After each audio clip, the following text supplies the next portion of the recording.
بہت ہی کریٹیکل ہے۔ 2020 کے آغاز ہی میں پوری دنیا ایک نئی آزمائش میں مبتلا ہوتی دکھائی دے رہی ہے، اور وہ ہے کرونا وائرس کا فتنہ، جس کی لپیٹ میں اس وقت دنیا کے 1 درجن سے زیادہ کنٹریز آ چکے ہیں، والعیاذ باللہ تعالی۔ والعیاذ باللہ تعالی۔ اس طرح کے ایپیڈیمک امراض کے حوالے سے ہمارا دین اسلام ہم مسلمانوں کو کیا گائیڈ لائنز دیتا ہے؟ پلیز عام مسلمانوں کی رہنمائی کے لیے وائرل ڈیزیز سے متعلق میڈیکل انفارمیشن بھی عوام الناس سے شیئر فرمائیں۔ انا للہ و انا الیہ راجعون، اللہم اجرنی فی مصیبتی و اخلف لی خیرا منہا، الحمدللہ الذی عافانی مما ابتلاک بہ وفضلنی علی کثیر ممن خلق تفضیلا، آمین۔ میرے بھائیو، یہ جو ایپیڈیمک ڈیزیزز ہیں، وبائی امراض جن کو ہم وائرل ڈیزیزز بھی کہتے ہیں، ان سے ریلیٹڈ اسلامک انفارمیشن یا اسلامک کانسیپٹ کو ڈسکس کرنے سے پہلے میں چاہ رہا ہوں کہ آپ کے ساتھ تھوڑی سی میڈیکل انفارمیشن بھی اس حوالے سے شیئر کروں، کیونکہ وہ بھی ہمارے عقائد اور نظریات کے ساتھ جڑی ہوئی ہے، اور اس میں جستہ جہاں جہاں قرآن و سنت کے حوالے آئیں گے میں انشاءاللہ ڈسکس کرتا چلا جاؤں گا انشاءاللہ تعالی۔ میرے بھائیو، وائرس ایک ایسا بایولوجیکل ایجنٹ ہے، ایک ایسی آپ سمجھ لیں کہ زندہ چیز ہے جو لیونگ آرگنز کے اندر اپنے آپ کو ریپروڈیوس کرتا رہتا ہے، اور وہ خوراک لیونگ سیلز سے ہی لیتا ہے، انسانوں کے جو سیلز ہیں خلیے۔ اور یہ بھی یاد رکھیے گا کہ وائرس کوئی مردہ چیز نہیں ہے، بلکہ یہ زندہ چیز ہے، اور اس کی اوریجن بھی زندہ چیز ہے۔ جو بایولوجی ہے، اس کے 2 لاز ابھی تک فائنل ہوئے ہیں، ان میں سے ایک یہ ہے کہ living things can never be created out of non living things۔ زندہ چیزیں کبھی بھی مردہ سے پیدا نہیں ہو سکتی۔ اگر انڈے سے بھی چوزا نکلتا ہے نا، تو انڈے کے اندر زندگی موجود ہوتی ہے، انڈا کوئی نہیں بنا سکتا۔ بیج میں سے درخت نکلتا ہے نا، تو بیج مردہ نہیں ہے، بظاہر دیکھنے میں مردہ ہے، بیج کوئی بنا نہیں سکتا۔ وہ درخت نہیں بیج دینا ہے، وہ مرغی نہیں انڈا دینا ہے۔ تو لیونگ تھنگس سے ہی بنے گی۔ تو وائرس بھی لیونگ تھنگس ہیں، اور ان کا سورس بھی لیونگ تھنگ ہے۔ یہ میں اس لیے بات کروں کہ جب یہ بات آتی ہے نا، نیا وائرس آ گیا ہے، کبھی کہتے ہیں جی وہ کوئی وائرس چھوڑ دیا ہے جی انہوں نے، فلاں جو وائرولوجی کی لیب ہے اس کے اندر ایک نیا وائرس تیار ہوا ہے، تو عام مسلمانوں کے دماغ میں یہ بات آتی ہے کہ یار یہ کس طرح کو وائرس پیدا کر سکتا ہے؟ یہ کریشن ایکس نہیلو، عدم محض سے وجود بخشنا، یہ تو صرف گاڈ کی کوالٹی ہے، اللہ کی کوالٹی ہے۔ تو یہ سائنٹسٹ کس طرح اپنی لیبز کے اندر وائرس تیار کرتے ہیں؟ وہ وائرس اس طریقے سے تیار نہیں کرتے کہ وائرس وہ مردہ چیز سے پیدا کرتے ہیں، وہ لیونگ آرگنز کو ہی کلٹیویٹ کر کے اسی میں سے اس کی مختلف فارمز نکالتے رہتے ہیں، جس کو آپ یعنی آسانی کے طور پہ سمجھ لیں۔ ہمارے ملک پاکستان کے اندر بھی کسی زمانے میں سنگترا ہوتا تھا، اور پھر گرافٹنگ کر کے کنو سامنے آیا۔ یہ نہیں کہ کنو خود سے کسی نے بنا لیا تھا۔ جس طرح پلانٹس کے اندر یہ چیزیں موجود ہیں نا، اسی طریقے سے یہ وائرسز بھی لیبارٹری کے اندر کلٹیویٹ کر کے ایک وائرس سے دوسرا وائرس جو ڈیفرنٹ کوالٹیز والا ہوتا ہے یہ تیار کر لیتے ہیں۔ زندہ کوئی چیز بنا نہیں سکتا۔ وہ تو میرے بھائیو سورۃ الحج میں اللہ تعالیٰ نے فرمایا ہے کہ کوئی شخص ایک مکھی نہیں پیدا کر سکتا، حتیٰ کہ مکھی اس سے چھڑا کر کوئی چیز لے جائے وہ اس سے واپس نہیں لے سکتا۔ تو جب مکھی پروڈیوس نہیں ہو سکتی تو یہ وائرس کو کون پروڈیوس کر سکتا ہے؟ ایون موسیٰ علیہ السلام کے بارے میں قرآن حکیم میں کئی مقامات پہ آیا کہ ان کے سامنے جادوگروں نے رسیاں پھینکی تو وہ سانپ نظر آئی تھی، سانپ بنی نہیں تھی، وہ ایلیوژن تھا، نظر کا دھوکہ، ایلیوژن جو ڈیوڈ کاپر فیلڈ کرتا ہے۔ اللہ نہ کرے پاکستان آ جائے، غوث وقت بن جائے گا، وہ پانی پہ چل کے دکھاتا ہے، اور وہ بھی یہ نہیں کہتا میں فزیکلی کر رہا ہوں، کہتا ہے میں تمہاری نظروں کو دھوکہ دے رہا ہوں۔ اسٹیچو آف لبرٹی غائب کر دیتا ہے، پورے بوئنگ جہاز غائب کر دیتا ہے۔ نظر کا دھوکہ، وہ جتنے لوگ وہاں پہ کھڑے ہوتے ہیں اس کے اپنے لوگ ہوتے ہیں، وہ ویڈیو کیمرے کا کمال ہوتا ہے۔ دیواریں چین میں سے گزر جاتا ہے، اتنی موٹی دیواریں چین، دیوار میں ایک طرف سے داخل ہوتا ہے دوسری طرف باہر نکلتا ہے. تو زندہ چیز کوئی نہیں پیدا کر سکتا. ہاں زندہ چیز سے زندہ کی اقسام بنائی جائیں تو وہ زندگی میں سے ہی اللہ ہی سے مستعار آپ لے رہے ہوتے ہیں. تو یہ جو وائرولوجی کی لیبز ہوتی ہیں ان کے اندر جو وائرسز پروڈیوس کیے جاتے ہیں، یہ وائرسز لیونگ آرگنز کے اندر جو آلریڈی وائرسز موجود ہیں انہی کو یوز کر کے لیے جاتے ہیں. یہ کنسیپٹ کلیئر کرنا ایک مسلمان کے لیے بہت ضروری ہے. اور یقین کریں کہ یہ وائرس کو اگر آپ سٹڈی کرنا شروع کریں نا، گوگل میں دیکھیں، آپ یوٹیوب میں دیکھیں، تو آپ کو اتنی انفارمیشن ملے گی جو ڈاکٹرز کے پاس بھی نہیں ہوگی. ہمارے ڈاکٹر پرانے زمانوں کے پڑھے ہوئے، ان کو پتہ نہیں تحقیق کہاں تک پہنچ چکی ہے. اللہ تعالیٰ کی قدرت کا یہ شاہکار ہے وائرس. کل یوم ہوا فی شان، ہر دن اللہ ایک نئی شان کے ساتھ ابھرتا ہے، جو سورہ رحمان میں ہے. یہ وائرسز کی جتنی قسمیں ہیں نا، ان کو دیکھ کے یہی اندازہ ہوتا ہے کہ یار کیا کریشن کی ہے اس نے. اگرچہ وائرس سارے کے سارے نیگیٹو یوز میں آتے ہیں، بیکٹیریاز تو یوزفل بھی ہوتے ہیں اور صحت کے لیے مضر بھی ہوتے ہیں. وائرس تو سارے کے سارے مضر ہوتے ہیں، لیکن جو وائرسز کے اندر یہ کوالٹیز اللہ تعالیٰ نے رکھی ہیں، یہ اللہ تعالیٰ کی قدرت کا شاہکار ہے. یقین کریں یہ اللہ ہی اس طرح کی چیز پیدا کر سکتا ہے. ہم تو پوری زندگیاں بھی لگا لینا، صرف سائنس ان چیزوں کو سٹڈی کرتی ہے کہ یہ کیا کر رہی ہیں، ان کی کوالٹیز کو ڈسکس کرتے ہیں. اس کو بنا کوئی نہیں سکتا. ہاں آلریڈی کوئی وائرس موجود ہے تو میوٹیشن کے ذریعے کوئی نئی فارم اس کی پروڈیوس کر لی جائے، تو وہ اللہ تعالیٰ نے اس کے اندر ایک نیچرل چیز رکھی ہوئی ہے کہ وہ آپ کریں گے تو وہ ہوتا چلا جائے گا. اور حیران کن بات ہے کہ وائرس کا علاج جو ہے وہ پریونٹیو کیور اس کی ہو سکتی ہے، کیوریٹو کیور نہیں ہوتی. اگر کسی کو وائرس لگ جائے تو اینٹی وائرل ادویات کوئی نہیں ہے، جو ہیں بھی ہیں وہ کام نہیں کرتی. آپ دیکھتے ہیں جتنی بھی ادویات ہیں یہ اینٹی بائیوٹک ہوتی ہیں کہ وائرل ڈیزیز کو بیکٹیریل ڈیزیز میں کنورٹ ہونے سے روکا جائے، اور اگر وہ کنورٹ ہو جائے تو اس کے اگینسٹ آپ اینٹی بائیوٹکس کے علاج کرتے ہیں. وائرس کے لیے کوئی اینٹی وائرل چیز موجود نہیں ہے، یہ لا علاج ہے. ہاں اگر کسی طریقے سے آپ اس کی ویکسین بنا لیں جو بیماری ہونے سے پہلے کسی کے جسم میں داخل کر دی جائے، تو پھر وائرس کا اٹیک ہو تو جسم سسٹین کرتا ہے اور وہ جسم کرتا ہے. سر اس روئے ارض پہ سب سے خطرناک لیونگ تھنگ جو ہے نا وہ انسان ہے. سر انسان کب کا مر گیا ہوتا ہے جتنی بیماریاں آتی ہیں.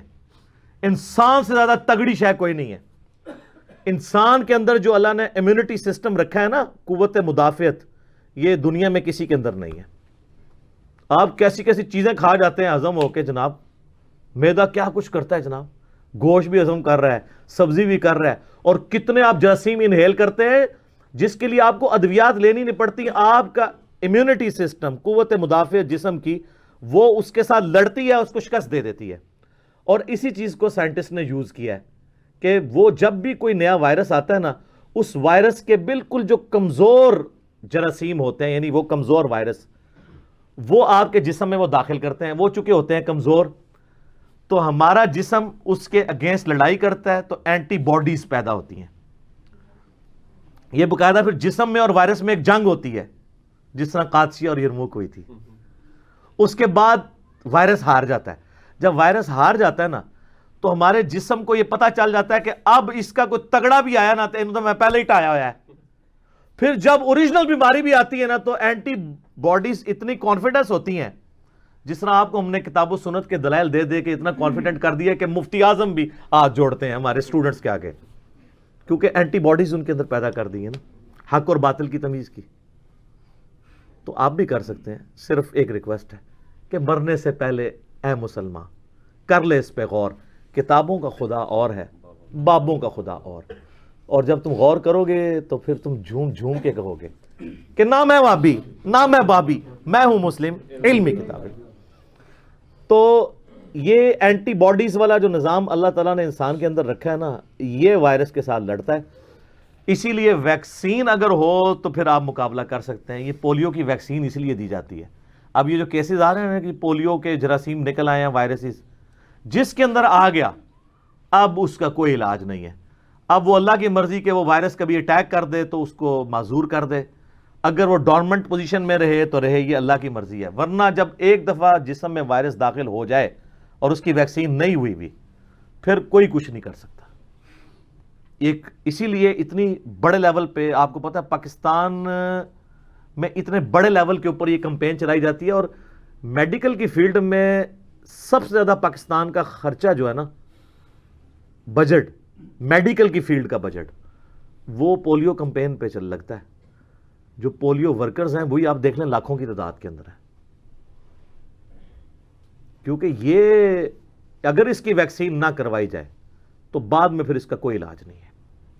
تو وائرل ڈیزیز ایسی خطرناک ہے، لیکن کچھ ایسی ہیں کہ جو اتنی خطرناک بھی نہیں ہے، جو ہماری قومی بیماری ہے. کون سی؟ فلو، نزلہ زکام، یہ بھی وائرل ڈیزیز ہے. تو اسی لیے کہتے ہیں کہ آپ دوائی لیں یا نہ لیں، اس نے اپنے ٹائم پہ ٹھیک ہونا ہے. کیوں کہتے ہیں؟ وہ دوائی تو آپ اس کو وائرل کو بیکٹیریل میں کنورٹ ہونے سے روکنے کے لیے استعمال کرتے ہیں کہ بیکٹیریا کو آپ کنٹرول کریں. نزلہ زکام آپ دیکھتے ہیں خود بخود ٹھیک ہو جاتا ہے. کیوں؟ یہ جتنے بھی وائرسز ہیں نا، یہ ابھی جو کرونا وائرس بھی ہے، اس کا جو انکیوبیشن پیریڈ ہے نا، جو لائف ہے وہ 14 دن کی ہوتی ہے. جیسے آپ دیکھتے ہیں یہ ساون کے مہینے میں بارش کے بعد جو پروانے نکلتے ہیں اور پھر تھوڑی دیر بعد خود ہی مر جاتے ہیں، تتلیوں کے لاروے نکلتے ہیں، ایک لائف گزار کے خود ہی مر جاتے ہیں. اس طرح وائرس کی بھی ایک لائف ہوتی ہے، 14 دن کے اندر اس نے خود بخود ختم ہو جانا ہوتا ہے. اس دوران اگر تو آپ کا امیونٹی سسٹم جیت گیا تو آپ بچ جائیں گے، اور اگر 14 دن بھی انہیں کام پا چھڑیا تو آپ پھر شہید ہو جائیں گے. ٹھیک ہے، یہ ہے اس کی پوری کی پوری سائنس، اس کے پیچھے جو کار فرما ہے. اور یہ چیزیں اگر آپ کو کلیئر ہوں گی تو پھر آپ کو اسلامی تعلیمات کو سمجھنا بھی آسان ہوگا. یقین کریں وائرس کے بارے میں سوچتا ہوں، میں کہتا ہوں واہ یار، کمال اس کا نہیں ہے، کمال تو اس کا ہے جس نے اس کو بنایا ہے، اور جس نے پھر انسان کو بنایا کہ اس کے اندر اینٹی باڈیز رکھی ہیں جو وائرس کے ساتھ لڑتی ہیں اور کس طریقے سے اسے شکست دیتی ہیں.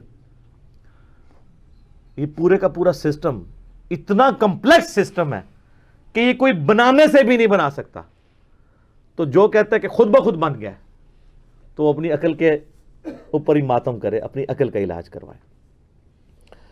اچھا، جو بیمار آدمی ہے نا جی، جس کے اندر یہ جراثیم موجود ہوتے ہیں، وائرسز، اور وہ اس بیماری سے گزر رہا ہوتا ہے، اسے کہا جاتا ہے کہ یہ اس بیماری کا ریزروائر بنا ہوا ہے. اور اگر کو ایگزسٹ کر رہی ہو بیماری بھی اور وہ بندہ سروائیو بھی کر رہا ہو، اس کے اندر وائرسز موجود ہوں لیکن ایکٹیویٹ نہ ہو رہے ہوں، لیکن یہ چانس ہو کسی اور کو لگ سکتے ہیں، اس کو ہم کہتے ہیں کیریئر. اور دنیا میں آلموسٹ جتنے بھی وائرسز ہیں نا، آلموسٹ سب کے سب کا کیریئر جو اصل ہے نا، وہ ہے چمگادڑیں، بیٹس. یہ اس لیے کہ جب سے ہم نے ایکو سسٹم اپنا ماحول خراب کیا ہے، جنگلات اکھاڑنے شروع کیے ہیں، تو یہ تو رہتی درختوں کے اندر ہے، تو پھر ظاہر ہے کہ یہ بھی وائلنٹ ہوئی ہیں. جس بیٹ کے اندر کوئی وائرس موجود ہے، کئی بیٹس بھی مر جاتی ہیں وائرسز کی وجہ سے، لیکن کئی ایک سروائیو بھی کرتی ہیں. اب وہ اگر کسی سانپ کو کاٹ لیں، کسی لومڑی کو کاٹ لیں، کسی گائے کو کاٹ لیں، کسی چوہے کو کاٹ لیں، کسی اونٹ کو کاٹ لیں، یہ جو آپ کو مولوی پڑھا رہے ہیں نا الحال اور حرام رزق، اس کے ساتھ کوئی تعلق نہیں میرے بھائی.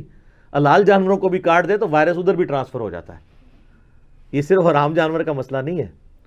ہاں، وہ زیادہ افیکٹو اس لیے ہو جاتا ہے کہ چونکہ حرام جانور عموماً چائنیز کھاتے ہیں نا، تو وہ کچا گوشت کھاتے ہیں، تو کچے گوشت کے اندر وائرس مرا نہیں ہوتا تو ٹرانسفر ہو جاتا ہے. اور چائنا تو میں 2004 میں گیا ہوں، جس طرح آپ کے ہوٹلوں کے باہر خوبصورت بریانی کی پلیٹوں کی تصویریں ہوتی ہیں نا، اور چکن کڑھائی کی اور خوبصورت روغنی تلی والے نانوں کی، ان کے ہوٹلوں کے باہر پتہ کیا ہوتا ہے؟ خوبصورت سے مینڈک، خوبصورت سے سانپ، چوہے. تو وہ آپ حیران ہو جاتے ہیں. اب جس کے باہر اتنا بڑا یہ بورڈ لگا ہوا ہو, اس ہوٹل کے اندر جا کے آپ نے کیا کھانا کھانا ہے, تو ایون وہ کچا بھی کھا جاتے ہیں. کئی ایسے چائنیز ہیں کہ زندہ بندر پکڑتے ہیں, اس کو شکنجے میں رکھ کے اس کے کھوپڑی میں سوراخ کر کے کچا مغز کھاتے ہیں. اب یہ جو کچی کھانے والی چیزیں ہیں نا, ان کے اندر وائرسز بھی ٹرانسفر ہو جاتے ہیں. بلیسنگ ان ڈسگائز کے تحت ہمارے ملک کے اندر شکر الحمدللہ ہم لوگ چیزوں کو بھون کے کھاتے ہیں. دنیا کا کوئی بھی وائرس 56 ڈگری سینٹی گریڈ سے اوپر زندہ نہیں رہ سکتا. اس لیے آپ دیکھتے ہیں یہ زیادہ تر وائرسز سردیوں کے اندر آتے ہیں. گرمیوں میں جس طرح مچھر خود اپنی موت مر جاتے ہیں نا, آپ کی حکومت نہیں ڈینگی پہ قابو پاتی نہ ملیریا پہ, اور ربو ہی مر جاتے ہیں گرمی نال. تو وائرسز بھی 56 ڈگری سینٹی گریڈ کے اوپر زندہ نہیں رہ سکتے. تو ہماری کوکنگ جو ہے وہ تو 100 ڈگری سینٹی گریڈ سے بھی زیادہ ہو رہی ہوتی ہے. اس لیے ہم جو گوشت استعمال بھی کرتے ہیں, ورنہ جس طرح یہ برڈ فلو آیا تھا, اگر ہم لوگ یہ برڈز کو اتنا, یعنی چکن کو آپ اس طرح نہ کھا رہے ہوں تو یہ ساری بیماریاں اندر چلی جائیں. ہمارے پاس یہ بہت بڑی نعمت ہے کہ ہم چیزوں کو پکا کے کھاتے ہیں, کچا نہیں کھاتے ہیں یا کم پکا کے نہیں کھاتے, ورنہ یہ سارے وائرسز ٹرانسفر ہوں اور آئے دن یہاں پہ بیماریاں لگی رہیں. اور یہ تو سر چائنا ہی ہے جو ایک ہفتے کے اندر اتنا بڑا ہاسپٹل تیار کر لیتا ہے. ہم تو ایک سال کے اندر بھی ہاسپٹل نہیں تیار کر سکتے. پوری حکومتوں کے ٹینیورز گزر جاتے ہیں تو ایک ہاسپٹل نہیں مکمل ہوتا, سٹرکچر ہی مکمل نہیں ہوتی, بیچ میں اکوپمنٹ لا کے کہاں سے کرنا. تو اللہ کا شکر ہے کہ اللہ تعالیٰ نے اس طرح کی بڑی آزمائشوں سے کم از کم ہمارے ملک پاکستان کو محفوظ رکھا ہوا ہے, ورنہ یہاں پہ اس طرح کی سکلز نہیں ہے کہ ان چیزوں کو یہ سسٹین کر سکیں. اب جن لوگوں کی امیونٹی سسٹم قوت مدافعت کم ہوتی ہے نا, وہ سب سے جلدی وائرسز کا شکار ہوتے ہیں, کیونکہ ان کے اینٹی باڈیز بڑے کمزور ہوتے ہیں. تو جب وائرس ان کے اندر گھس جائے تو ان بیچاروں نے, کمزوروں نے کیا لڑنا ہے. اس لیے آپ دیکھتے ہیں جو بوڑھے مریض ہیں یا جن کو سانس کی تکلیف ہے یا بہت کمزور لوگ ہیں جن کی خوراک بیلنسڈ نہیں ہے, ان لوگوں کے اوپر ہر دفعہ بیماری کا حملہ ہو جاتا ہے اور وہ بڑا آسان شکار ہوتے ہیں وائرسز کا. اس لیے اپنی خوراک کے اوپر بھی توجہ دینی چاہیے. یہ اسلام اس کی ترغیب دلاتا ہے, اس لیے کہ یہ اللہ تعالیٰ کی بڑی نعمتوں میں سے ایک نعمت ہے, اس کی قدر کرنی چاہیے. آج کل چونکہ لوگ زیادہ ایجوکیٹ ہو گئے ہیں, لہذا پینک بھی زیادہ پھیلتا ہے. ورنہ میں آپ کو بتاؤں, انسانی تاریخ میں آج سے آلموسٹ 600 سال پہلے 14ویں صدی عیسوی کے اندر صرف یورپ کے اندر 2 کروڑ لوگ طاعون کے مرض سے مر گئے تھے. 2 کروڑ, اور دنیا کی آبادی 30% نیچے آ گئی تھی. ایسا ایک جھاڑو پھر ہے, 2 کروڑ 200 ملین چند سالوں کے اندر طاعون کے مرض میں مبتلا ہو کے مر گئے تھے. یہ بھی ایپیڈیمک ڈیزیز ہے. اب تو اللہ کا شکر ہے کہ آلموسٹ دنیا سے ختم ہو گیا. ابھی بھی کانگو میں, افریقن جو بالکل بیکورڈ ملک ہیں, وہاں پہ طاعون ہے, لیکن اس لیول کا نہیں ہے کہ اب وہ پھیلے. اور اللہ تعالیٰ کی مہربانی ہوئی ہے کہ یہ آلموسٹ یہ چیزیں اب دنیا سے اس بڑے لیول کے اوپر تباہی نہیں کرتی ہیں, اٹھا لی گئی ہیں. اور میں جب یہ وائرسز کا اور ان ایپیڈیمک ڈیزیزز کو دیکھتا ہوں نا, تو مجھے وہ صحیح مسلم کی جو حدیث ہے نا کہ نبی علیہ السلام نے فرمایا کہ قرب قیامت میں یأجوج اور ماجوج نکلیں گے. اور قرآن حکیم میں بھی یأجوج اور ماجوج کا ذکر سورۃ الانبیاء کی آیت نمبر 96 میں موجود ہے کہ ہر اونچے پہاڑ سے نیچے اتر رہے ہوں گے اور کثرت میں, ملینز کی تعداد میں. تو یہ مسلمانوں کے قابو نہیں آئیں گے. تو صحیح مسلم کے الفاظ ہیں, اللہ تعالیٰ ان کی گردنوں میں کیڑے پیدا فرمائے گا جس کی وجہ سے وہ مر جائیں گے. تو صحابہ کرام اس چیز کو کیسے امیجن کر سکتے تھے؟ اس زمانے میں ایک طاعون کے مرض سے امیجن کر سکتے تھے, لیکن آج میڈیکل سائنس سے ہم یہ سمجھ سکتے ہیں کہ اللہ کے لیے millions and billions of people کو مارنا ایک چٹکی کا کام ہے. ایک وائرس آ جائے جس کی ویکسین نہ ہو. یہ ابھی کورونا وائرس کی جو اتنا شور مچا ہے نا, اس کی وجہ ایک یہ بھی ہے کہ اس کی ویکسین ابھی تک تیار نہیں ہوئی ہے. تو ویکسینیشن کہاں سے ہوگی؟ تو مجھے حدیث یاد آئی نا کہ اللہ تعالیٰ ان کی گردنوں میں کیڑے پیدا فرمائے گا, سب کے سب مر جائیں گے. حالانکہ ان کروڑوں یاجوج اور ماجوج, ان مخلوقات کو مارنا انسان کے بس کا تو روگ نہیں ہے. جس کھیتی سے گزریں گے اس کو کھا جائیں گے، مسلم شریف کے الفاظ ہیں. پانیوں میں سے گزریں گے تو پانیوں کے بڑے بڑے دریا اور جھیلیں خشک کر دیں گے. تو ایسی خطرناک مخلوق کو اللہ ہی مار سکتا ہے. اللہ کی مخلوق ہے وہی مار سکتا ہے. اللہ کے ہی کام ہے، اللہ ہی اللہ ہے جی. کوئی بزرگ نگاہ مار کے کچھ نہیں کر سکتا. ٹھیک ہے، یہ اللہ کا کام ہے. اب میرے بھائیوں کرونا وائرس کی طرف آ جائیں. یہ کوئی ایسا وائرس نہیں جو نیا دریافت ہوا ہو. سب سے پہلے کرونا وائرس جو ہے 1960 میں دریافت ہوا تھا، 1960 کے اندر. آج 2 فروری 2020 ہے، تو آپ سمجھ لیں آج سے 60 سال پہلے پہلا کرونا وائرس آ چکا تھا. اس دوران اس کی مختلف فارمز آتی رہی ہیں. ابھی یہ جو قسم آئی ہے نا، یہ اس کی 14th قسم ہے، 14ویں، جس کو انہوں نے نام دیا ہے NCOV 2019. اس کرونا وائرس کو، اس کو کرونا پتہ کیوں کہتے ہیں؟ اس کی جو شکل ہے نا، اس کے اوپر چھوٹے چھوٹے کراؤن بنے ہوئے ہیں، تاج، تو وہ اس کی وجہ سے اس کو کرونا وائرس کہتے ہیں. انشاءاللہ ہم وہ تصویر بھی اٹیچ کر دیں گے اپنے تھم نیل میں، زیارت کر لئیو. اللہ دی مخلوق دی، ٹھیک ہے، جنہوں کوئی بزرگ نہیں ختم کر سکتا، اللہ ہی ختم کر سکتا ہے. ٹھیک ہے، یہ اللہ کے کام ہے.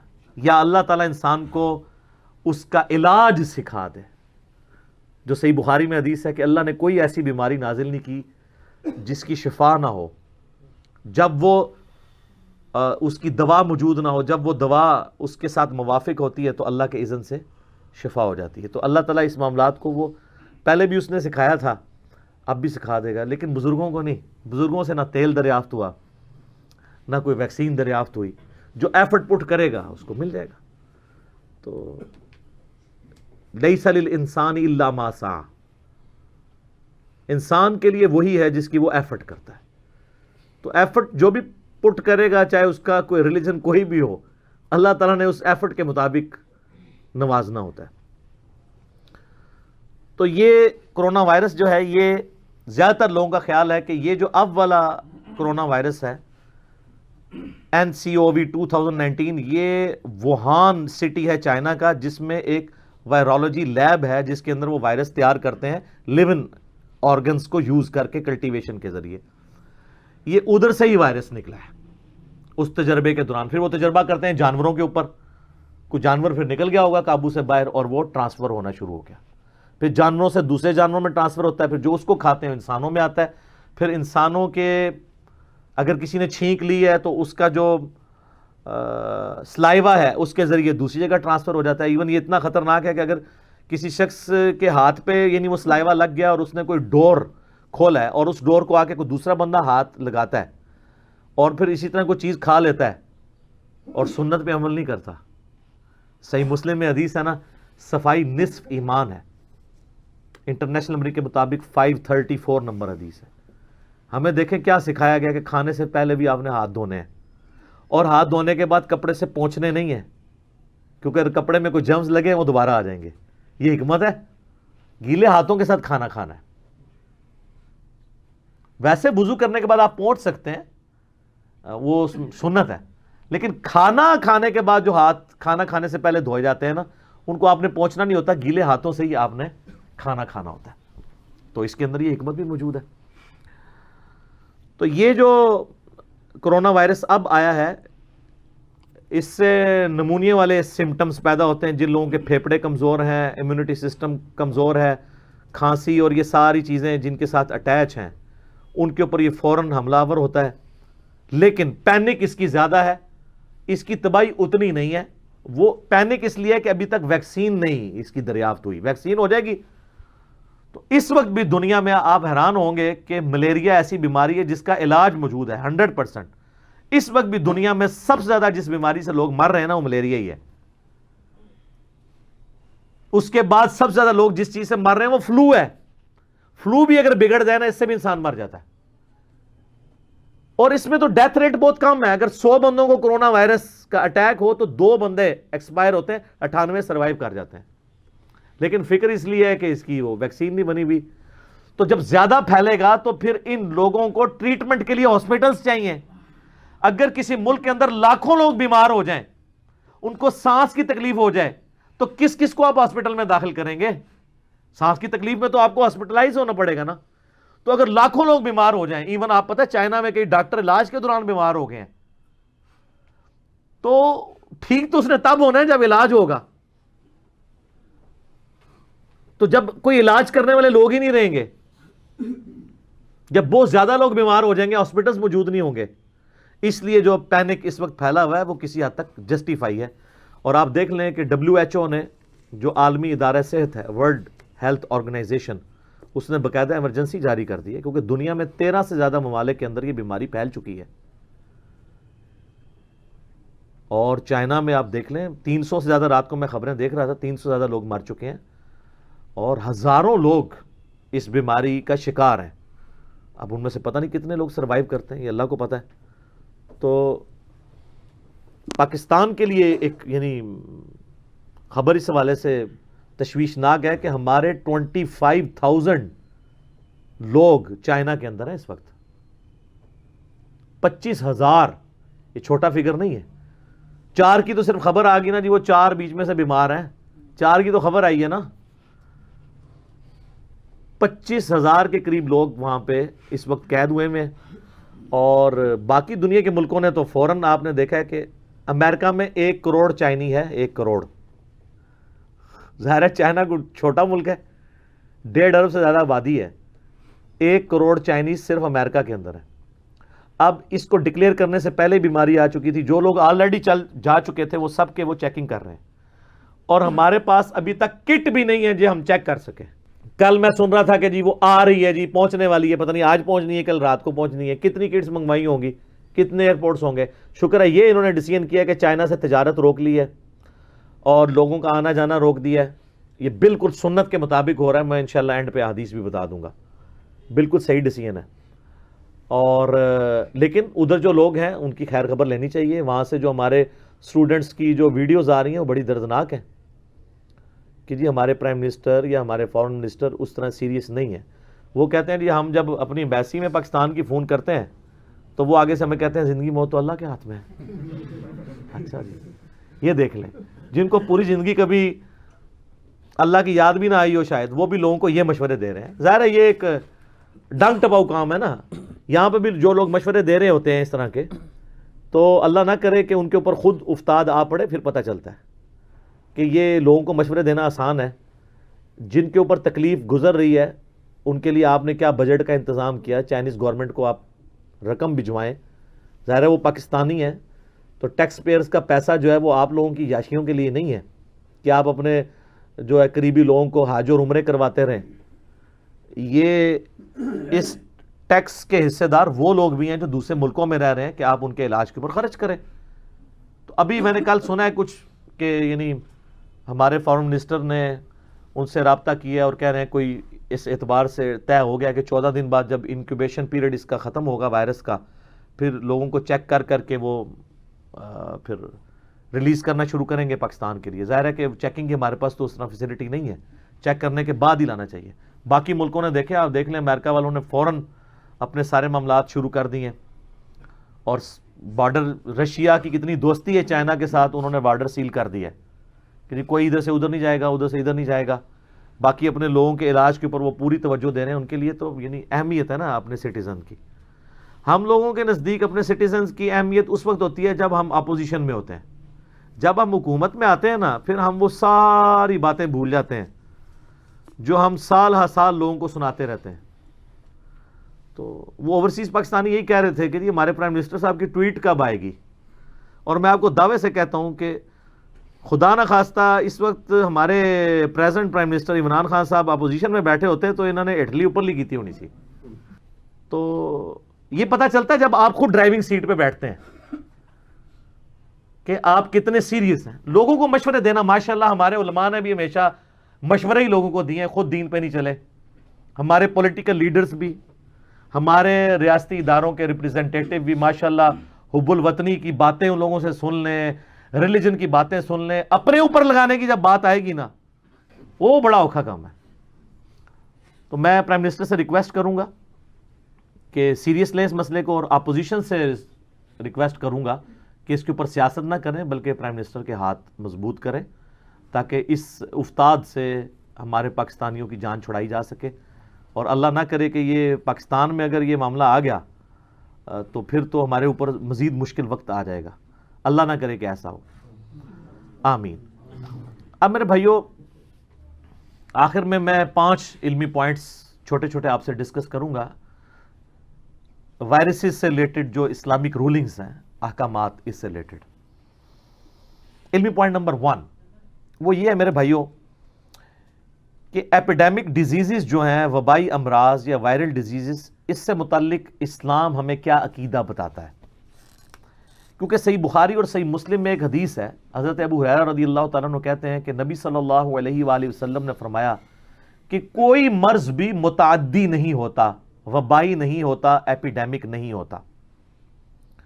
جب آپ علیہ السلام نے یہ بات ارشاد فرمائی تو وہاں پہ ایک دیہاتی تھا، وہ کہنے لگا یا رسول اللہ صلی اللہ علیہ وآلہ وسلم، اگر کوئی مرض وبائی نہیں ہوتا تو ہم دیکھتے ہیں کہ ہمارے اتنے خوبصورت اونٹ ہرن جیسے موٹے تازے ہوتے ہیں، اور ایک خارش والا اونٹ جب ان میں داخل ہوتا ہے تو سب کوئی خارش لگا دیتا ہے، اور آپ کہہ رہے ہیں کہ وبائی مرض نہیں ہوتا، ہم نے تو یہ پریکٹس کی ہے۔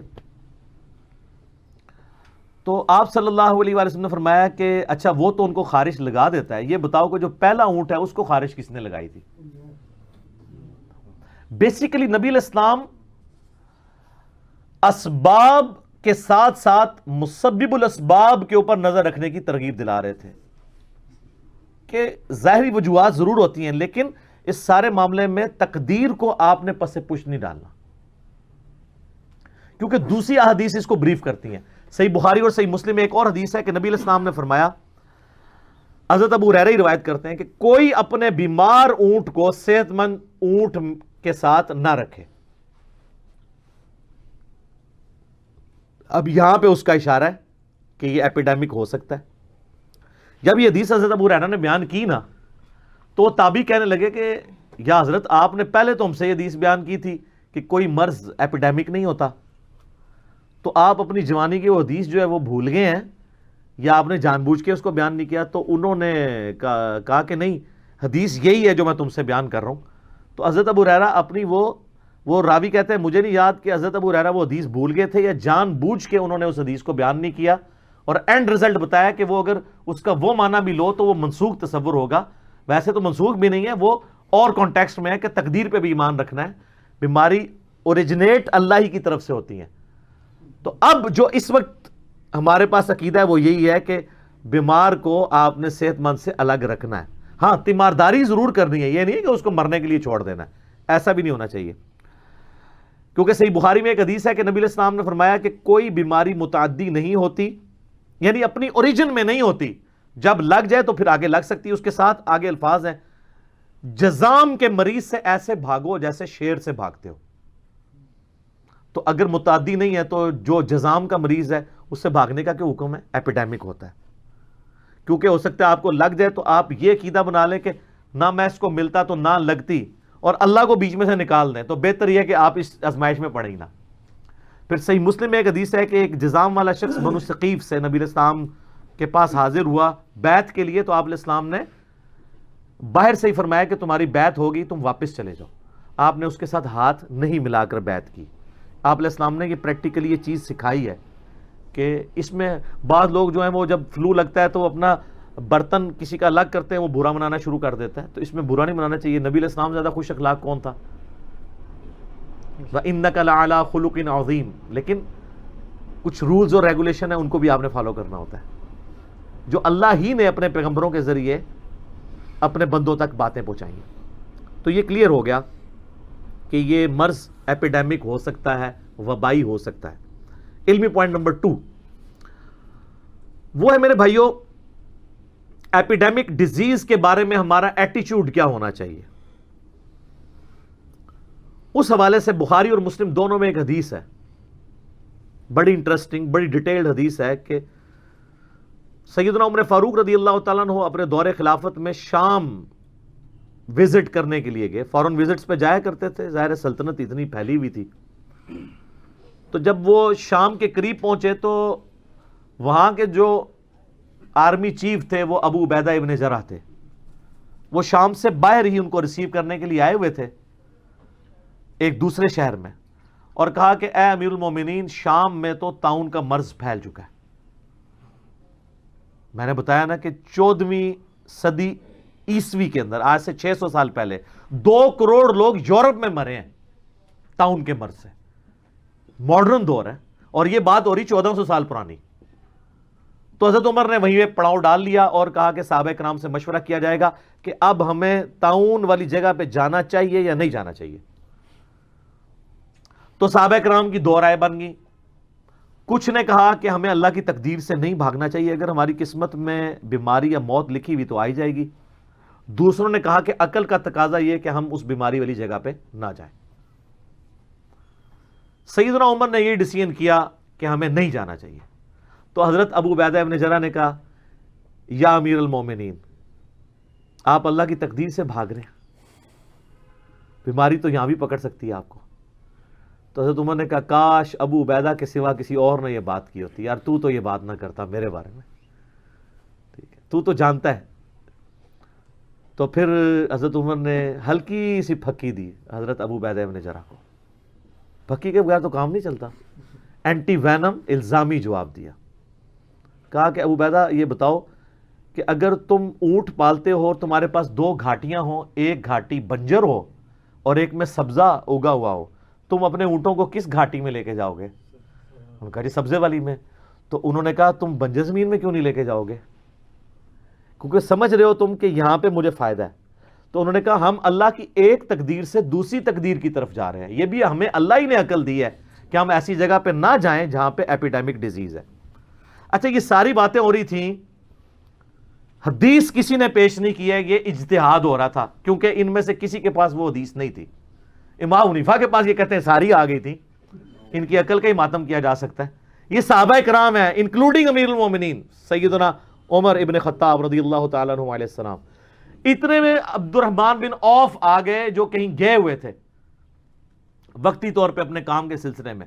انہوں نے کہا مجھے نبی علیہ السلام کی ایک حدیث یاد ہے وبائی امراض کے حوالے سے اور خصوصاً طاعون کے بارے میں، کہ نبی صلی اللہ علیہ وآلہ وسلم نے فرمایا تھا کہ جہاں کہیں سنو کہ کوئی وبائی مرض پھیل گیا ہے یا طاعون پھیل گیا ہے تو تم اس علاقے میں مت جاؤ اور اس علاقے کے لوگ اس علاقے کو چھوڑ کر باہر نہ نکلیں۔ تو حضرت عمر نے کہا الحمدللہ میرا اجتہاد جو ہے حضور کی حدیث کے مطابق نکلا ہے، میں نے بھی یہ اجتہاد کیا تھا۔ اور پھر عبد الرحمن بن عوف نے کہا کہ نبی علیہ السلام نے فرمایا کہ جو لوگ وہاں پر رہیں گے وہ اللہ کی تقدیر پر راضی رہیں، اللہ کی طرف رجوع رکھیں، اگر اللہ نے ان کی قسمت میں بیماری لکھی ہوئی تو ہوگی، اور اگر اس بیماری میں مر گئے تو میری امت کا جو بھی شخص طاعون کے مرض میں مرے گا اللہ کے حضور وہ شہید تصور ہوگا، اور بچ گئے تو وہ اللہ کا معاملہ ہے۔ تو وہ اس لیے، اور آج دیکھیں WHO بھی یہی بات کر رہی ہے کہ بیماری کو پھیلنے سے روکنے کے لیے ضروری ہے کہ جہاں پہ بیماری وہاں پہ لوگ اسی باؤنڈریز کے اندر کنفائنڈ رہیں، ادروائز تو بیماری پھیل جائے گی۔ پھر اس کی حکمت یہ ہے کہ جب پھیلے گی تو اتنے لوگوں کا علاج کون کرے گا؟ ابھی تھوڑے لوگوں کا تو علاج ہو جائے گا، جب زیادہ پیمانے پہ پھیلے گی تو آپ کہاں سے اتنے ڈاکٹر اور لے کے آئیں گے ہاسپٹلز؟ اور ادھر سے لوگ ادھر نہ جائیں، اس لیے کہ یہ لوگ بھی جائیں گے تو ان کو بھی ایپیڈیمک ڈیزیز لگنے کا ہے، پھر ان کی دیکھ بھال کون کرے گا؟ تو یہ بالکل آپ دیکھ لیں ووہان سٹی جو ہے ان کا 1 کروڑ سے زیادہ آبادی ہے اور سڑکیں سنسان ہوئی ہیں، سب لوگ گھروں کے اندر ہیں، 14 دن گزرنے کا انتظار کر رہے ہیں وہ، اور ایک کی تھرمل سکریننگ بھی ہو رہی ہے ایئرپورٹس کے اوپر بھی ادھر بھی۔ ہماری بھی امید ہے کٹس آ گئی ہوں گی، امید ہے اللہ کرے کہ آ گئی ہو۔ تو اور میں دیکھ رہا ہوں کتنی ڈٹائی کے ساتھ ہمارے وزراء کہہ رہے ہیں ہم چائنیز کا ٹیسٹ کر لیا، کوئی بھی نہیں ہے، کٹ ابھی تک پہنچی نہیں ہے، ٹیسٹ کتنے کیتا ہے؟ کہانیاں کران دے ہو، ٹھیک ہے، تے جناب تھوکی چ پکوڑے تل دینے، اس طریقے سے نہیں چیک ہوتا، کٹ آئے گی تو آپ چیک کریں گے نا۔ اس طریقے سے ہمارے پاس ایکسپرٹیز ہی نہیں ہے چیک کرنے کی، ٹھیک ہے، نہ ہمارے پاس وہ سائنٹسٹ موجود ہیں، ہم نے ان سے مستعار چیزیں لے کے چیک کرنا ہے اور پہلے اناؤنسمنٹ کر دیے جی کسی میں کوئی چیز نہیں نکلی ہے۔ باقی ملکوں نے تو ایسے لوگ جو ادھر چائنا سے ہیں ان کو علیحدہ رکھا ہوا ہے، پوری چیکنگ کے بعد وہ پھر ان کو اپنے مین سٹریم میں لوگوں میں آنے دیں گے۔ ایک اور حدیث ہے صحیح بخاری اور مسلم کی کہ نبی صلی اللہ علیہ وآلہ وسلم نے فرمایا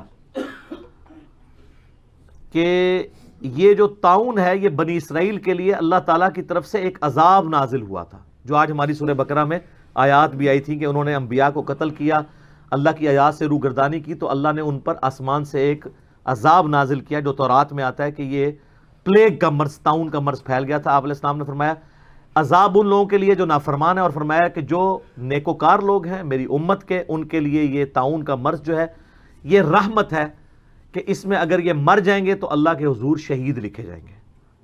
ظاہر ہے موت تو اپنے ٹائم پہ آنی ہے، یہ زیادہ ہائی لائٹ پتہ کیوں ہو جاتی ہے جب اتنے لوگ مرتے ہیں؟ ورنہ آپ کو میں بتاؤں 1 گھنٹے میں 6000 لوگ روزانہ مر رہے ہیں، 24 گھنٹے میں کتنے ہوئے؟ 1.5 لاکھ، 1,50,000 لوگ روزانہ مر رہے ہیں۔ لیکن اگر ایک دن زلزلے میں 50,000 لوگ مر جائیں، لوگ کہتے ہیں اوہ 50,000 بندہ مر گیا، حالانکہ 1.5 لاکھ روزانہ مر رہے ہیں۔ تو یہ اللہ کی حکمت ہے کہ اللہ جب بڑی اس طرح کی جو آتی ہیں نا آفات، ان کے ذریعے انٹرنیشنل لیول کے اوپر موت کی تذکیر کرواتا ہے۔ ایک گھر کی موت ایک محلے کے لیے نصیحت ہے، ایک محلے میں زیادہ اموات ایک شہر کے لیے نصیحت ہے، ایک شہر کا کسی قدرتی آفت میں مبتلا ہونا ایک ملک کے لیے، اور ایک ملکی لیول کے اوپر جو آفت آتی ہے جس طرح اب چائنا میں آئی ہے، اب دیکھیں آفت تو ملکی لیول پہ ہے لیکن پوری دنیا کے اندر ایک موت کا سگنل آیا ہے کہ بھئی اپنی تیاری کرنی ہے، ادروائز لوگ تو مر رہے ہوتے ہیں، لہٰذا اس میں کوئی پریشان ہونے والی بات نہیں ہے۔ علمی پوائنٹ نمبر 3 وہ ہے میرے بھائیوں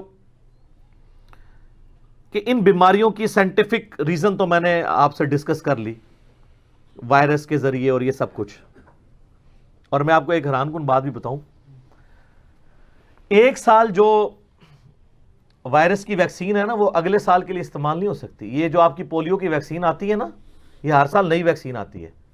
یہ وائرس ایسی چیز ہے یہ اپنے آپ کو میوٹ کر لیتا ہے، اگلی دفعہ نئی شکل میں آتا ہے وہی وائرس، پرانی ویکسین کام ہی نہیں کرتی۔ لہٰذا پولیو کے قطرے جب تک بچے 5 سال کی عمر تک ہے نا ہر دفعہ قطرے پلوایا کریں، یہ نہ کہ میں نے پچھلے سال کر لیے تھے، وہ پچھلے سال کے وائرسز کے لیے تھے۔ اب جو نیا پولیو کا وائرس آتا ہے نا، اور یہ وائرس ہر سال اپنی شکل بدلتا ہے، یہ جناب اللہ کی قدرت کا شاہکار ہے، کل یوم ہوا فی شان۔ تو لیونگ آرگنز ہیں، کلٹیویشن کے ذریعے وہ جو بھی تیار کیے جاتے ہیں، یہ تو اس کی سائنٹیفک ریزن اپنی جگہ ہے، لیکن ہر چیز کے پیچھے ایک ڈیوائن ریزن بھی ہے۔ God is the only explanation of all the physical phenomena in this universe. کائنات میں ہونے والا ہر فزیکل فینامنا وہ گاڈ کی طرف سے ہے، سائنٹیفک ریزن کوئی بھی ہو۔ مثلا ہم کہتے ہیں کیا ہوا، کہتے ہیں نہیں زلزلہ آیا، کیوں آیا؟ ٹیکٹونک پلیٹس کی ڈسٹربنس کی وجہ سے۔ کیسے ڈسٹرب ہوئی؟ سائنس کہتی ہے it is physical phenomena of nature, یہ ہماری ڈومین سے باہر ہے، یہ ہمارا سبجیکٹ ہی نہیں ہے۔ ہم صرف یہ بتائیں گے کہ پلیٹس ہلی اور زلزلہ آیا۔ پلیٹس کیوں ہلی، اس کی ٹائمنگ کس نے ڈیسائیڈ کی کہ اب ان پلیٹس کو ہلنا ہے اور اتنی دیر کے لیے ہلنا ہے، اس سے زیادہ نہیں ہلنا، یہ نہ ہو ساری دنیا ختم ہو جائے۔ یہ دنیا کب کی ختم ہو گئی ہوتی؟ آپ کو تو بتا رہے تھے نا اوزون لیئر میں سوراخ ہو چکا ہے، آپ کو پتا ہے اوزون لیئر خود بخود ریکٹیفائی ہونا شروع ہو گئی ہے۔ او خود بخود نہیں ہو رہی، اللہ نے جو پلان بنایا کہ میں نے اتنے 1000 سال ابھی مزید انسانیت کو رکھنا ہے، تو اللہ نے اس ایکو سسٹم کی جو ڈسٹربنس ہے نا اس کو خود ٹھیک کر دینا ہے۔ گلوبل وارمنگ کا کب سے آپ سن رہے ہیں چرچا، اس حساب سے تو 21ویں صدی کے آغاز میں تو سارے گلیشیئرز پگھل گئے ہوتے، لوگ مر گئے ہوتے گرمی سے، لیکن بیچ میں کئی ایسے سال آئے ہیں جو پچھلے کئی 100 سال میں ٹھنڈے ترین سال ہیں۔ سر یہ کائنات اللہ نے بنائی ہے، اللہ چلا رہا ہے، آپ جتنا مرضی ڈسٹرب کریں، جو اس نے پلان رکھا ہے نا اس پلان کے اندر اس نے اس کو لے کے چلنا ہے، اور جہاں پہ ریکٹیفیکیشن کی ضرورت ہوگی وہ گاڈ خود کر دے گا۔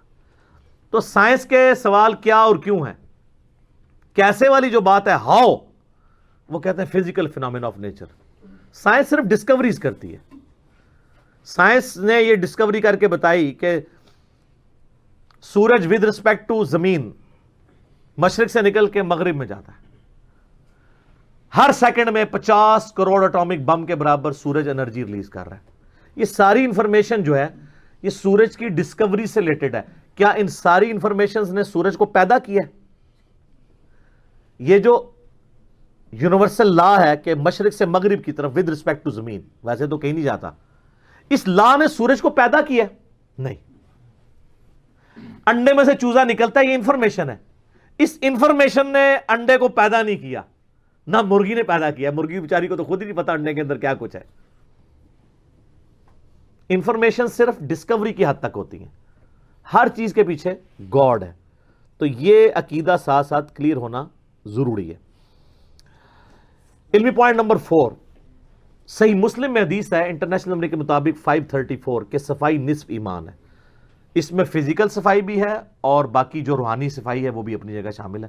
ہماری مسلمانوں کی عبادات تو ہے ہی صفائی پہ ڈیپینڈنٹ ہے، غسل اور وضو، اس کے بغیر ہم عبادات بھی نہیں کر سکتے سوائے چند ایک چیزوں کے. تو کھانے سے پہلے ہاتھ دھونا سنت، اور اس کو نہ پہنچنا. وضو کے بعد آپ پہنچ لیں لیکن کھانے سے پہلے جو ہے وہ نہیں پہنچنے کہ اگر جراثیم ہوں گے ٹریول نہ کر جائیں. اس کے اندر حکمت ہے. آج دیکھیں سائنٹسٹ آپ کو وائرسی سے بچنے کے لیے جو چیزیں بتا رہے ہیں وہ یہی ہیں کہ ہاتھ دھو کے کھانا کھائیں اور دھوئے ہوئے ہاتھوں کو کہیں یوز نہیں کرنا آپ نے، ورنہ جراثیم دوبارہ آ جائیں گے. آپ کے نبی علیہ السلام آپ کو 1400 سال پہلے یہ ساری چیزیں مفت میں بتا کے چلے گئے. آپ میں سے اکثر لوگوں نے اس کو سیریس نہیں لیا. آج گورا بتا رہا ہے تو ہم کہتے ہیں ہاں جی گوروں نے بھی ڈسکور کر دیا. یہ آپ نے گوروں تک یہ بات پہنچانی تھی کہ جناب یہ کریں. انہوں نے تو جس طریقے سے بھی ڈسکوری کر کے اس رزلٹ تک پہنچ گئے نا، یعنی ایکوائرڈ نالج ریویلڈ نالج کے ساتھ میچ کر گیا. نبی علیہ السلام نے ریویلڈ نالج وہی کے علم کے ذریعے چیزیں بتائی تھی. ہمارا سائنٹیفک علم acquired knowledge, the knowledge obtained through observations and experiments، اس نے ہمیں جو ہے وہ ریویلڈ نالج تک پہنچا دیا ہوا ہے. اسی کو ڈاکٹر اقبال نے اپنے 6 خطبات تھے نا جو reconstruction of religious thoughts in Islam, اس میں کہا تھا the inner core of present western civilization is Quranic, کیونکہ وہ ڈیپینڈ کرتی ہے علم کے اوپر. اندرونی جو محور ہے نا اس وقت کی جو یورپ اور امریکہ کی تحقیق کا، وہ قرآن پہ ڈیپینڈنٹ ہے اس اعتبار سے کہ یہ قرآن نے انسان کو کہا تھا توہمات کو چھوڑ کر ڈیفینٹ علم کے اوپر بنیاد رکھنی ہے. سورہ بنی اسرائیل میں 10 کمانڈمنٹس میں 9th کمانڈ یہی ہے. سورہ بنی اسرائیل آیت نمبر 36، وَلَا تَقْفُ مَا لَيْسَ لَكَ بِهِ عِلْمٌ إِنَّ السَّمْعَ وَالْبَصَرَ وَالْفُؤَادَ كُلُّ أُولَٰئِكَ كَانَ عَنْهُ مسؤولا. انسان کسی چیز کی پیروی اس وقت تک مت کر جب تک ڈیفینٹ علم نہ اس کے بارے میں آ جائے. بے شک کان، آنکھیں اور عقل، دل ہو یا دماغ، کوئی بھی چیز، اس کے بارے میں تم سے پوچھا جائے گا ان 3 انسٹرومنٹس کو یوز کر کے تم نے حق بات تک پہنچنے کی کوشش کیوں نہیں کی. تو ایکوائرڈ نالج ہو یا ریویلڈ نالج، دونوں اس وقت اس حوالے سے میچ کر گئے. باقی سنت اذکار تو بہت زیادہ ہے. ہمارا اورنج کارڈ ہے جادو ٹونا، وبائی امراض، قدرتی حادثات سے بچنے کے وظائف. بلو کارڈ صبح شام کے اذکار ہیں. گرین کارڈ جو ہے وہ آپ ہماری ویب سائٹ ahlsunnatpak.com سے PDF ڈاؤن لوڈ کر سکتے ہیں. ہارڈ کاپیز منگوانی ہے تو آپ رابطہ کر سکتے ہیں. ہمارے اکیڈمی کا نمبر صبح 9 سے 5 بجے تک کھلا ہوتا ہے، بیچ میں نمازوں کا وقفہ ہوتا ہے. +92 321 5900 162 0321 5900 یہ نمبر ہے. آپ رابطہ کریں تو آپ ہارڈ کاپیز بھی منگوا سکتے ہیں. کئی ایک اذکار ہیں، اس میں ایک وظیفہ المعوذات، 3 پناہ دینے والی صورتیں، وہ ضرور کریں. جامعہ ترمذی میں، سنن ابی داؤد میں حدیث ہے کہ نبی علیہ السلام نے فرمایا یہ 3 صورتیں تمہیں ہر چیز سے کفایت کر جائیں گی. صبح شام 3 دفعہ پڑھ لیا کرو. اور ایک اور حدیث ہے ترمذی اور ابو داؤد میں کہ نبی علیہ السلام جنات کے اگینسٹ اور شریر انسانوں کے اگینسٹ اللہ کی پناہ کے لیے مختلف دعائیں مانگا کرتے تھے. لیکن جب المعوذات نازل ہوئیں، قل هو اللہ احد، قل اعوذ برب الفلق اور قل اعوذ برب الناس، تو نبی علیہ السلام نے باقی دعائیں چھوڑ کے صرف انہی کو لے لیا. لیکن جی کوئی اور آپ وظیفہ نہیں کر سکتے نہ، تو قرآن کی آخری 3 صورتیں صبح شام 3 دفعہ پڑھ لیں، ساری دعائیں کور ہے اس کے اندر. کتنا آسان وظیفہ ہے. آیت الکرسی کا وظیفہ اور کئی ایک وظائف ہوں، آپ دیکھ لیں. اور ایک دعا ہم نے اگلے دنوں شیئر کرائی تھی اپنے فیس بک پہ بھی، جو جامعہ ترمذی میں، سنن ابن ماجہ میں موجود ہے، اور اس کی مکمل صحیح سند جو ہے المعجم الکبیر، المعجم الاوسط طبرانی کے اندر موجود ہے، عبداللہ بن عمر سے کہ نبی علیہ السلام نے فرمایا جو کسی مریض کو دیکھ کے یہ دعا پڑھ لے، چاہے وہ کسی بھی آفت میں گھرا ہوا شخص ہو، تو وہ والی آفت اس کے اوپر نہیں آئے گی. الحمدللہ الذی عافانی مما ابتلاک بہ وفضلنی علی کثیر ممن خلق تفضیلا. تو آپ کو جو ٹی وی پہ مریض نظر آتے ہیں نا ماسک پہنے ہوئے، ان کو دیکھ کے دعا پڑھ لیا کریں. یہ ازمائی بھی دعا ہے، بڑے لوگوں نے ازمائی ہے. اعلیٰ حضرت کے بارے میں آتا ہے، احمد صاحب بریلوی صاحب، ان کے زمانے میں طاعون کا مرض پھیل گیا تو ان کے جسم پہ بھی کچھ پھوڑے نکلے، تو طبیب نے ان سے کہا کہ آپ کو بھی مرض ہو گیا. انہوں نے کہا مجھے مرض ہو ہی نہیں سکتا کیونکہ میں نے مرض ہونے سے پہلے یہ مدنی ویکسین لی ہوئی ہے. مدنی ویکسین نبی الاسلام کی کیونکہ یہ پریونٹیو علاج ہے، کیوریٹو نہیں ہے. کچھ دنوں بعد خود بخود ٹھیک ہو گئے. بات یقین کی ہے. اگر آپ کا یقین ہوگا تو دعائیں بھی اثر کریں گی، اور اگر نہ بھی کریں اور آپ کی قسمت میں موت لکھی ہے تو یہ یاد رکھیے گا، صحیح بخاری میں حدیث ہے، کلونجی میں موت کے سوا ہر بیماری کی دوا ہے. اگر موت مقدر ہے نا، پھر کوئی دعائی نہیں اثر کرے گی. وہ تکلیف اپنی جگہ جو آنی ہے وہ تو آنی ہے. اچھا، آخری علمی پوائنٹ نمبر 5 وہ ہے میرے بھائیوں، سنن ابن ماجہ میں ایک حدیث ہے انٹرنیشنل نمبر کے مطابق 4019. بڑی لمبی حدیث ہے، آپ خود پڑھ لیجئے گا. اس کا میں کچھ پورشن آپ کے سامنے بیان کرتا ہوں. 5 اس میں پوائنٹس بیان ہوئے ہیں. پہلا پوائنٹ ہی میں ڈسکس کروں گا جو آج کی گفتگو سے ریلیٹڈ ہے، کہ نبی علیہ السلام نے فرمایا کہ جب کبھی میری امت میں اعلانیہ بے حیائی ہوگی تو اللہ تعالیٰ کی طرف سے آسمان سے طاعون اور ایسے امراض بھیجے جائیں گے جو نہ تم نے پہلے دیکھے نہ کبھی سنے ہوں گے. لا علاج قسم کی بیماریاں آ جائیں گی. ایڈز دیکھ لیں، اور کئی ایک بیماریاں بے حیائی کی وجہ سے پھیلی ہیں. ظاہر ہے کہ اس میں وہ پھر احتیاطیں نہیں ہوتی اور بیماری ٹرانسفر کرتی. یعنی میں کوڈ ورڈز میں ہی بات کر رہا ہوں، ضرورت نہیں ہے اس کی ڈیپتھ میں جانے کی. بے حیائی کی ہر چیز سے بچا جائے. اور ان ساری گفتگو کے بعد ایک چیز ذہن میں رکھیں، سورۃ البقرہ میں اللہ تعالیٰ نے واضح چیز ارشاد فرمائی ہے، وَلَنَبْلُوَنَّكُمْ بِشَيْءٍ مِّنَ الْخَوْفِ وَالْجُوعِ وَنَقْصٍ مِّنَ الْأَمْوَالِ وَالْأَنفُسِ وَالثَّمَرَاتِ. اللہ نے آزمانا ضرور ہے، خوف سے، بھوک سے، جان اور مال میں نقصان سے، اور پھر دیکھنا ہے کہ کون صبر کرنے والا ہے. حتیٰ کہ سورۃ الحدید میں ایک بڑی ریمارکیبل آیت ہے. اعوذ باللہ من الشیطان الرجیم، بسم اللہ الرحمن الرحیم. ما اصاب من مصیبت فی الارض، کوئی بھی ایسی مصیبت نہیں کہ جو زمین میں آئے، یعنی زلزلہ، وائرل ڈیزیزز، طوفان اور آگ کا لگنا، جتنی بھی بڑی سیلاب، ولا فی انفسکم، اور نہ ایسی کوئی کہ جو تمہاری جان میں کوئی بیماری آئے، چاہے انڈیویجول لیول پہ آئے چاہے کمیونٹی کے لیول پہ، الا فی کتاب من قبل ان نبرأھا، ہم نے لوح محفوظ میں وہ پہلے ہی لکھ لی ہے، اس سے پہلے کہ ہم اسے دنیا میں تکلیف کے طور پر بھیجیں. کیوں؟ اس سے پہلے ایک اور بات ارشاد میں، اِنَّ ذَلِكَ عَلَى اللَّهِ يَسِيرٌ، بے شک اللہ پہ بڑا آسان ہے. یہ نہ سوچنا کہ اللہ کیسے کر سکتا ہے. وہ تو سر سورۃ الانعام میں آیا کہ خشکیوں میں اور پانیوں کے اندر کوئی درخت کا پتا بھی ایسا نہیں کہ گرے، یا زمین میں کوئی دانہ بھی پھوٹتا ہے، وہ بھی اللہ کے علم سے، اور اتنا کامل علم ہے کہ اللہ نے پہلے ہی لکھ لیا ہے.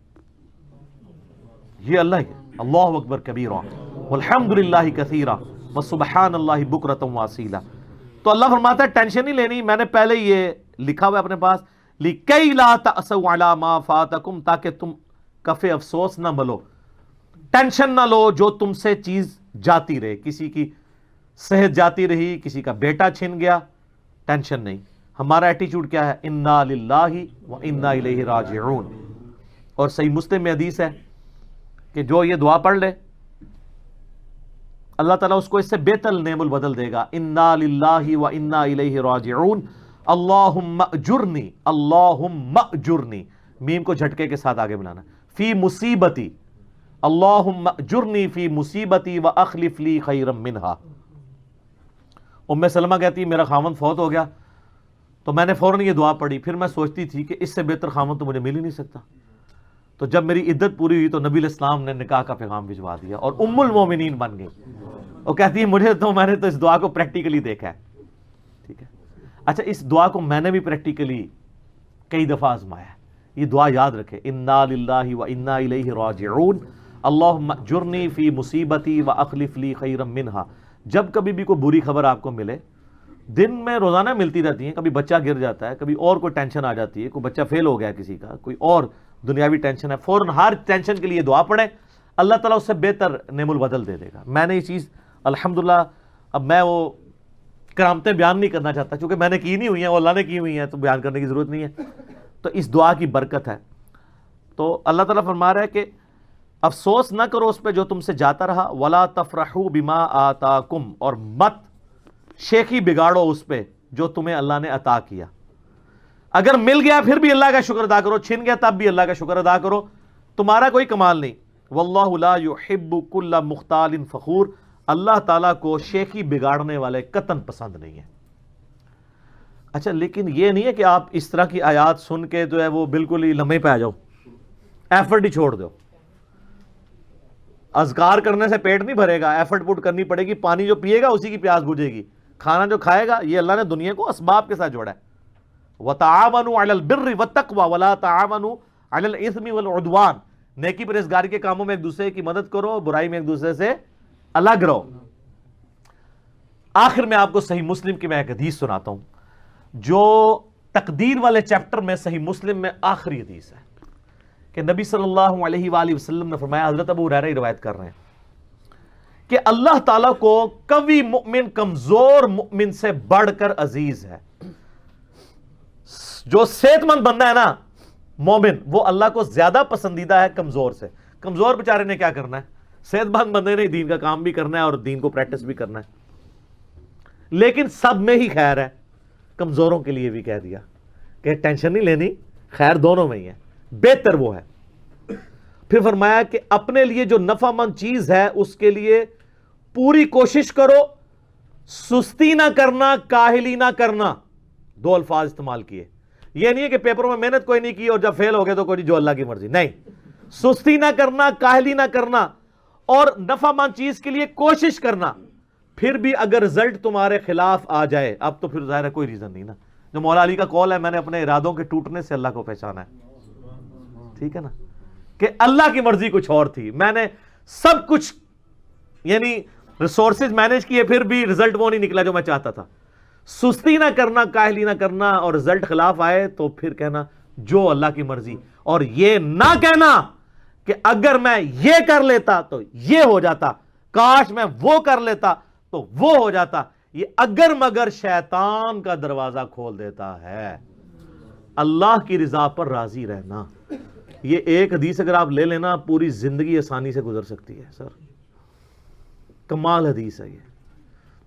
تو اللہ تعالیٰ پوری دنیا میں مسلمانوں کو بالخصوص اور پوری دنیا کے انسانوں کو بالعموم اور ہمارے پاکستانیوں کو تو خصوص بالخصوص اس طرح کے تمام دینی، دنیاوی، جسمانی، روحانی، ظاہری، باطنی فتنوں، پریشانیوں، تکلیف سے محفوظ فرمائے.